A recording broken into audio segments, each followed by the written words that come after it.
ஓம் ஸ்ரீ சாய்ராம். சாய் சச்சரிதாவின் 50ஆம் அத்தியாயம். 50ஆம் அத்தியாயத்தில் என்ன கருத்துக்கள் சொல்லப்பட்டதோ அதே கருத்துக்கள் 39ஆம் அத்தியாயத்திலையும் சொல்லப்பட்டதுனால அது ரெண்டையும் சேர்த்து ஒன்றா படிச்சுட்டோம் நம்ம முன்னால்.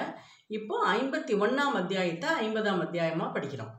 இது தொடங்கிறதுக்கு முன்னால் ஹேமந்த் பந்த் என்ன சொல்கிறார் அப்படின்னா, மேற்கு தொடர்ச்சி மலையில் வளர்கிற சந்தன மரங்கள் அதை யார் பூசிக்கிறாளோ, சந்தனத்தை யார் பூசிக்கிறாளோ அவர்களுக்கு குளிர்ச்சியை தரது. அது மாதிரி மேகங்கள் மழையை பொழிஞ்சு இந்த பூமியை குளுமையாக்குறது.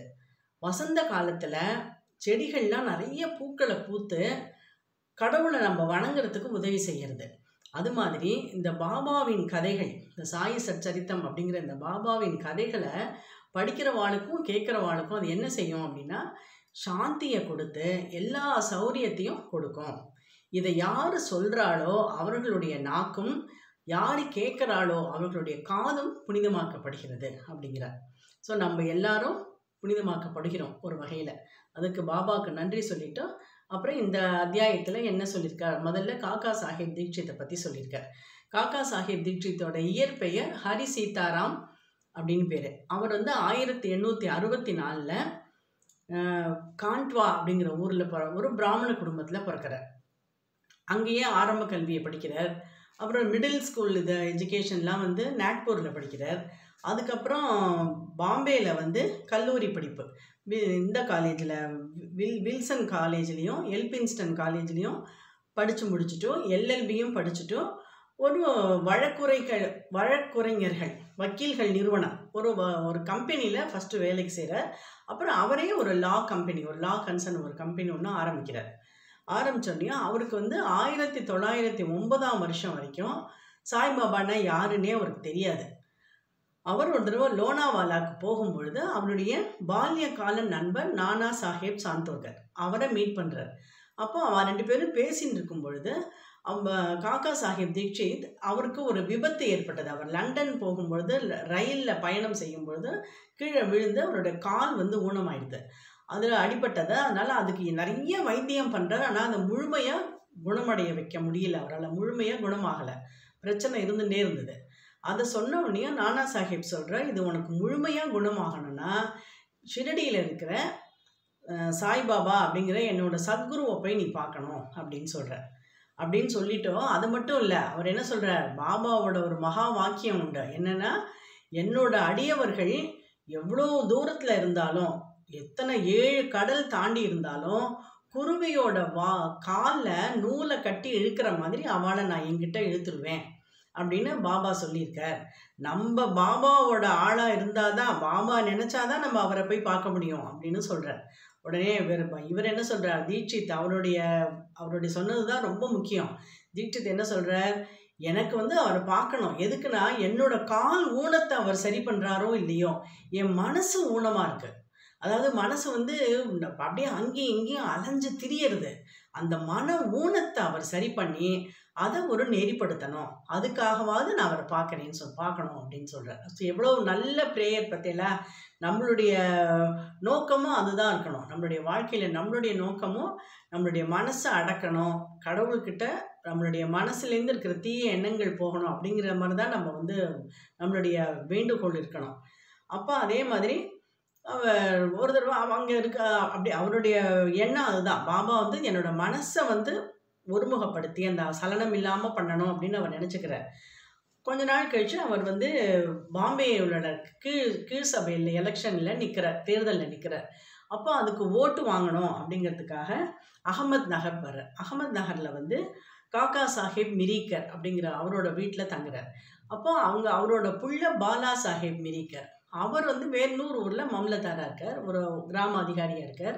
அப்போ இந்த ஊரில் அகமத் நகரில் அப்போ குதிரை கண்காட்சி நடக்கிறது. அதை பார்க்குறதுக்கு அந்த பாலா சாஹேப் மிரிக்கர் வந்திருக்கார். இப்போ காக்கா சாஹேப் அவருக்கு என்னது, அவர் வந்த வேலை அங்கே முடிஞ்சிடுறது. ஓட்டு வாங்கணுங்கிறதுக்காக வந்தார். அந்த தேர்தல் வேலைகள்லாம் முடிஞ்சாச்சு. முடிஞ்சப்புறம் அவருடைய எண்ணம் என்ன, நான் இப்போ என்னோடய வேலை முடிஞ்சிருத்தோ, நான் இப்போ ஷிரடிக்கு போய் பாபாவை போய் நான் தரிசனம் பண்ணணும் அப்படின்னு சொல்கிறார். உடனே இவருடைய இந்த காக்கா சாஹேப் மிரிக்கரும் பாலா சாஹேப் அவரோட புள்ள பாலா சாஹேப் மிரிக்கர் 2 பேரும் காக்கா சாஹிப் வந்து தனியா எப்படி முதல் தடவையா அவர் பாபாவை பார்க்க போறார். தனியா எப்படி அனுப்புறது? ஒரு நல்ல துணையோட அவர் சேர்த்து அனுப்பணும். யாரோட அனுப்பலாம் அப்படின்னு அவ யோசிக்கிறா. இவ இங்க யோசிக்கும்போது பாபாவும் அங்க யோசிக்கிறார். இவர் காக்கா சாஹிப்பை எப்படி இங்க ஷிரடிக்கு வரவழைக்கிறதுன்னு. என்னன்னா, அப்போ அவருடைய பாபாவோட அணுக்க தொண்டர் ஷாமா. அந்த ஷாமாவுக்கு வந்து அப்போ அவரோட மாமனார்ட்டேருந்து ஒரு தந்தி வருது. என்னன்னா, மாமியாருக்கு உடம்பு சரியில்லை, நீங்க கொஞ்சம் உடம்பு முடியாம இருக்கா, நீங்க வந்து பார்த்துட்டு போங்கன்னு ஒரு தந்தி வருது. ஷாமா வந்து பாபாட்ட அந்த உத்தரவு வாங்கிட்டு மாமியாரை பார்க்க வரார். மாமியாரை பார்த்துட்டு மாமியார் வந்து உடம்பு தேறிட்டாங்கிறது தெரியறது. அப்போ அவர் திருப்பி போகணும், ஷிரடிக்கு போகணுங்கும்போது அவரோட ஃப்ரெண்டு 2 பேர், அவ 2 பேரும் அப்பா சாஹேப் கத்ரே, நானா சாஹேப் பான்சே அப்படிங்கிற 2 பேரும் வந்து ஷாமாவுக்கு தெரிஞ்சவா, நானா சாஹேப் இவாளுக்கும் தெரிஞ்சவா, அந்த காக்கா சாஹேப் மிரிக்கருக்கும் தெரிஞ்சவா. அவ என்ன சொல்றா ஷாமாட்ட, காக்கா சாஹேப் மிரிக்கர் வீட்டுக்கு வந்து காக்கா சாஹேப் தீக்ஷித்னு ஒருத்தர் வந்திருக்கார், அவரை வந்து ஷிரடிக்கு கூட்டின்னு போனோம், யார் கூட அனுப்புறதுன்னு அவர் மிரிக்கர் யோசிச்சுட்டு இருக்கார். அதனால நீங்க வந்து அவரை அங்கே அவர் வீட்டுக்கு மிரிக்கர் வீட்டில் போய் அந்த தீட்சித்தை கூட்டின்னு போங்க அப்படின்னு சொல்லி அவரை கூட்டின்னு வந்து மிரிக்கருக்கு இவரை அறிமுகப்படுத்துகிறா. ஒருத்தர் அறிமுகமாறா. இவாளுக்கு மிரிக்கருக்கும் ரொம்ப சந்தோஷம். ஆஹா, நல்ல ஷாமா வந்து எவ்வளோ க்ளோஸ் பாபாவோட, ஷாமாவோட ஒரு நல்ல துணை கிடைக்க முடியுமா, சரி ஷாமாவே கூட்டின்னு போகிறதுங்கிறது ரொம்ப சந்தோஷமாயிடுறது. அன்றைக்கி ராத்திரி ட்ரெயினில் போகலாம், டிக்கெட்டை போகலான்னு அவள் முடிவு பண்ணிடுறா. அப்போ மிரிக்கர் என்ன பண்ணுறார், ஒரு படத்தை, பாபாவோட படத்தை ஒன்றும் அவருக்கு காட்டுறார். அந்த ஃப்ரேம் போட்டு இருக்குது, அந்த திரை இருக்குது, அந்த திரையை விளக்கிட்டு காமிக்கிறார். அது வந்து மேகாவோட படம், அங்கே ஷிரடியில் அவர் வச்சுட்டு இருந்தது. அதோட கண்ணாடி உடஞ்சிடுத்தோன்னு அந்த கண்ணாடி மறுபடியும் ஃப்ரேம் போடுறதுக்காக அந்த மிரிக்கர்கிட்ட கொடுத்துருக்கார். அவர் ஃப்ரேம் போட்டு யார்கிட்ட கொடுத்து அனுப்புறதுன்னு யோசிச்சுட்டு இருக்கும்போது கரெக்டாக தீக்ஷித் ஷிரடிக்கு போகிறார், ஷாமாவும் வந்திருக்கார். சரி, இப்போ இவாள்கிட்ட கொடுத்து அனுப்பிச்சுட்டானா அந்த படத்தையும் அவள்கிட்ட கொடுத்துட்றா. அவர் காக்கா சாஹேப் தீட்சித்துக்கு ரொம்ப சந்தோஷம். ஆஹா, நம்ம யாரை பார்க்க போகணும்னு நினச்சோமோ அந்த சத்குரு வந்து நம்ம அவரை நேரம் பார்க்கறதுக்கு முன்னால் நம்மளை சித்திர ரூபத்தில் நம்மளை இங்கே நமக்கு காட்சி கொடுத்துட்டாரேன்னு ரொம்ப சந்தோஷப்படுறார். அவள் 2 பேரும் ராத்திரி ரயில்வே ஸ்டேஷனுக்கு வரா. பார்த்தா அன்றைக்கி ஸ்டேஷனில் ஒரே கும்பல், ட்ரெயின். இவாளுக்கு செகண்ட் கிளாஸில் இடம் கிடைக்குமோ கிடைக்காதோன்னு இவாளுக்கு ஒரு இடமே இருக்காதேன்னு கவலைப்படுறா. அப்போ ஆனால் நல்ல வேலையாக காக்கா சாஹிப் தீட்சித்தோட ஃப்ரெண்டு தான் அந்த ட்ரெயினோட கார்டாக இருக்கார். ஏன்னா இது பாபா வந்து டிசைட் பண்ணிட்டார் தீட்சித்தை கூட்டின்னு போகணுன்னு. அப்போ பாருங்கள் எல்லா வேலையும் எப்படி அழகாக நடக்கிறதுன்னு. அப்போ தீட்சித்தோட ஃப்ரெண்டு தான் அந்த ட்ரெயினில் கார்டு. அவர் வந்து இவன் 2 பேரையும் அங்கே ட்ரெயினில் ஃபஸ்ட் கிளாஸில் உட்காத்தி வச்சுடுறார். ஃபஸ்ட் கிளாஸில் உட்காத்தி வச்சா அவன் ரொம்ப சௌரியமாக பிரயாணம் பண்ணி கோபர்காவனில் வந்து இறங்குறான். வந்து இறங்கினா அங்கே நானா சாஹேப் சாந்தோர்கரும் வந்திருக்கார் ஷிரடிக்கு. அவளுக்கு ரொம்ப சந்தோஷமாயிடுறது. ஆஹா, 2 பேர் நானா சாஹேப் தானே முதல்ல பாபாவை பற்றி இவர்கிட்ட சொன்னார். அவன் 2 பேருக்கும் ரொம்ப சந்தோஷம். 2 பேரும் எல்லாரும் கோதாவரியில் குளிச்சுட்டு பாபாவை பார்க்க வரா. பாபாவை பார்த்த உடனேயுமே காக்கா சாஹிப்க்கு வந்து அப்படியே உணர்ச்சி வசப்பட்டு அந்த உணர்ச்சி பெருக்கால அப்படியே கண்ணிலேருந்து தாரையாக தண்ணி வருதான். நமஸ்காரம் பண்ணும்போது பாபா என்ன சொன்னாராம், நானும் உனக்காக காத்துட்டு இருந்தேன், நீ வருவேன்னு நானும் உனக்காக காத்துட்டு இருந்தேன் அப்படின்னு சொன்னார். ஸோ அதுக்கப்புறம் அவர் வந்து பாபாவுக்கு ரொம்ப க்ளோஸ் ஆகிட்டார், பாபாவோடையே இருக்கார். ஷிரடியில் ஒரு வாதாவே கட்டுறார். அதுவே ஷிரடியே அவருடைய நிரந்தர வாசஸ்தலமாக கூட ஆயிடுது. அவரோட எக்ஸ்பீரியன்ஸ்லாம் நான் தனியாக ஒரு புக்கே எழுதணும், அவ்வளோ ஒரு எக்ஸ்பீரியன்ஸஸ் இருக்குது. ஆனால் அதனால் இங்கே ஹேமந்த் பந்த் எப்படி முடிக்கிறாருன்னா, அவர் வந்து பாபா வந்து அவருக்கு எப்படிப்பட்ட ஒரு முடிவு, அவரோட வாழ்க்கையை ஒரு அனாயாசைன மரணம்னு நம்ம சொல்லுவோம் இல்லையா, அந்த அனாயாச மரணத்தை கொடுத்தார்.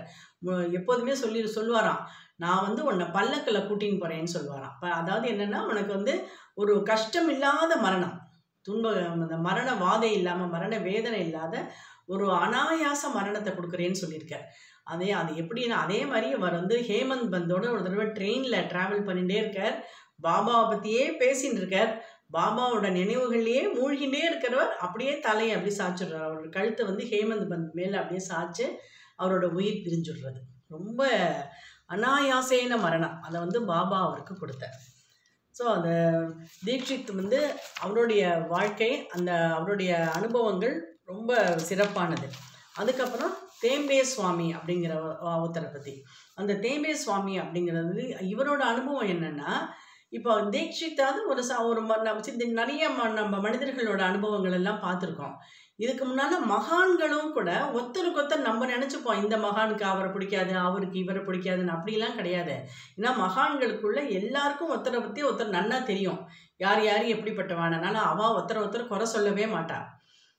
அவர் வந்து இது முன்னாலேயே நம்ம பார்த்துருக்கோம். சில மகான்கள் எப்படி பாபாவை வந்து ஐடென்டிஃபை பண்ணிட்டா.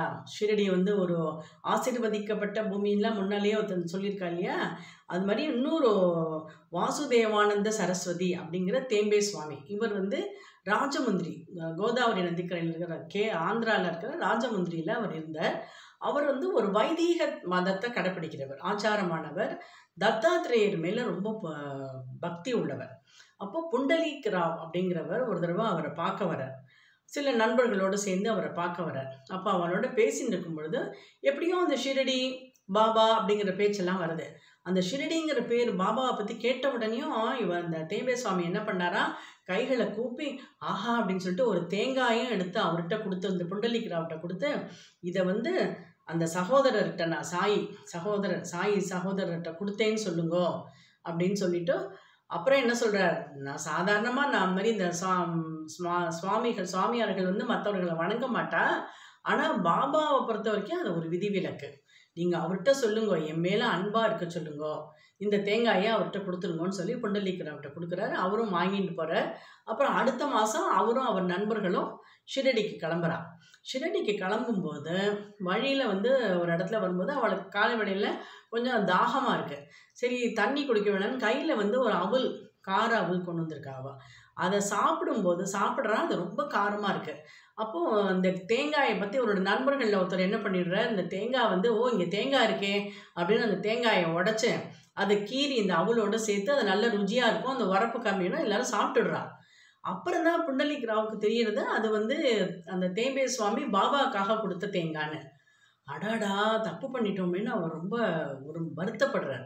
அதுக்கேற்றபடி அவள் ஷிரடிக்கு வந்து பாபாவை பார்த்த அடுத்த நிமிஷமே பாபா என்ன கேட்டாராம், என் சகோதரன் எனக்காக கொடுத்தமிச்சானே தேங்காய், அது எங்கே, அதை கொடு அப்படின்னு கேட்குறார். அப்படியே இந்த புண்டலீக் ராவ் வந்து உடனே பாபா காலில் விழுந்து, பாபா என்னை மன்னிச்சுடுங்கோ, நான் தெரியாமல் பண்ணிட்டேன், இந்த மாதிரி அந்த தேங்காயை நான் உடச்சிட்டேன், எனக்கு தெரியல, நான் அதுக்கு பதிலாக நான் வேறு தேங்காய் உங்களுக்கு கொடுக்குறேன் அப்படின்னு சொல்கிறார். பாபா வந்து சரிப்போ பரவாயில்ல, அதனாலாம் பரவாயில்ல விட்டுரும், அது வந்து நீ உடைக்கலை, அது என்னோட சங்கல்பம் அது உடைக்கணுங்கிறது. அதனால் நீ ஏன் எல்லாத்தையும் நல்ல காரியம் கெட்ட காரியம் எல்லா கர்மத்தையும் நீ பண்ணுறேன்னு ஏன் உன் தலையில் நீ போட்டுக்கிற, என்னோட சித்தத்தால் தான் அது உடைக்கப்பட்டது அப்படின்னு நீ எடுத்துக்கோ, அப்படி அகங்காரம் இல்லாமல் இரு, அதுதான் உன்னை மேலே கூட்டின்னு போகும் அப்படின்னு சொல்கிறேன். ஸோ இது நமக்குமே பாபா கொடுத்த ஒரு ஒரு உபதேசம்னு நம்ம எடுத்துக்கணும், அகங்காரம் இல்லாமல் இருக்கிறது அப்படிங்கிறது. அடுத்தது பாலாராம் துரந்தர். அந்த பாலாராம் துரந்தர் அப்படிங்கிறவர் வந்து பம்பாயில் இருக்கிற சாண்டக்ரூஸ் அப்படிங்கிற இடத்துல இருந்தார்.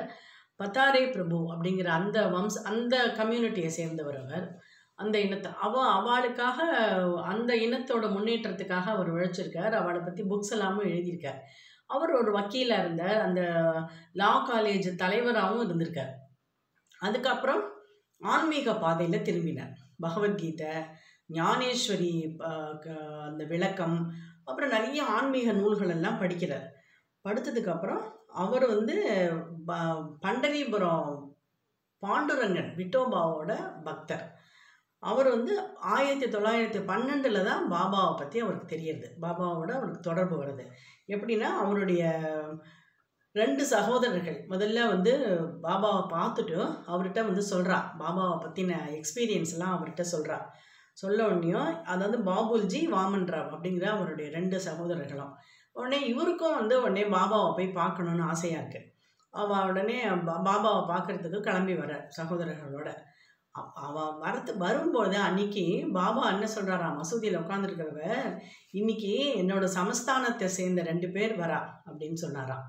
அங்கே இருந்தவாளுக்கெல்லாம் அது ஒன்றும் புரியல, என்னது பாபா என்ன சொல்கிறார், யார் வரப்போறா அப்படின்னு பார்த்தா இந்த துரந்தர் அந்த பிரதர்ஸ் வந்து பாபாவை நமஸ்காரம் பண்ணுறா.